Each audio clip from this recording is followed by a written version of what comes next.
guys, welcome back to Free Car Repair. Thank you guys for watching and subscribing to the channel. Today will be super helpful video to any of you having a Ford Fusion, that generation here from year 2013 to year 2020.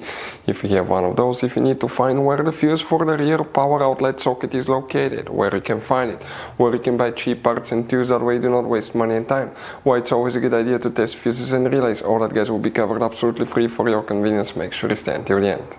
So let us tell you a little bit about us guys.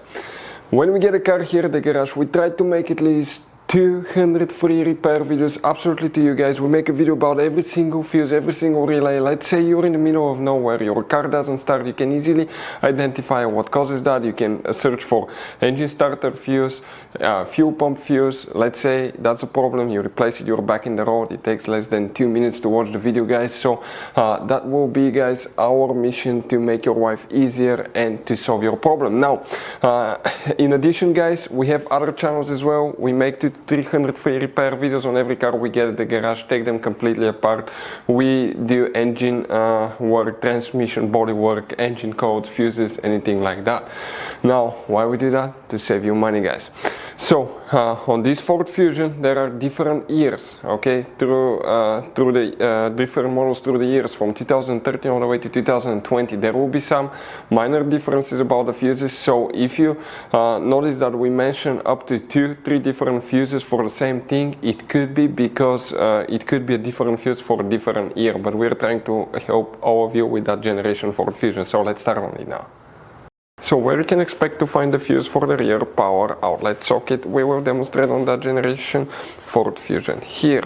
Now we have multiple fuse boxes. Today we work in just one, that's under the hood. Open the hood, and here guys, okay, on the driver's side under the hood you see that box right here. Okay, that cover will need to be removed, and underneath you'll find the main engine fuse box that will have a layout like this one here. Before we continue, let's explain quickly why it's always a good idea to test fuses and relays. So let me explain why it's super important guys to test fuses. Fuses, not often you can see if they're burnt or they're good. Sometimes they may seem perfectly fine, you think it's a good fuse, you put it back in and you end up spending money and time on parts and problems that do not exist guys, when all you had to do, test your fuse, find out it's bad, replace it, fix your problem. So we will have a video how to test a fuse, okay, different kinds of fuses, and how to test relays guys. We're going to put the link in the description of the video below specifically to that video. Please check it out. So another thing guys, before I forget, if you guys need to buy any fuses, relays, parts, tools for Ford Fusion or any car at a good price, quick shipping, we'll put a link in the description of the video below for your convenience. That way you do not waste your money and time. Here guys, we need to check just one fuse for the rear power outlet socket, and if your rear power outlet socket does not work, we have a special video that explains why cigarette lighter or power outlet socket does not work. It will teach you how to fix that. The fuse that we need to check, it's a 20 amp fuse, it's known as fuse number 5, and it's that fuse right here between the relays. Hopefully guys the video will be helpful. Thank you guys for watching, see you next time.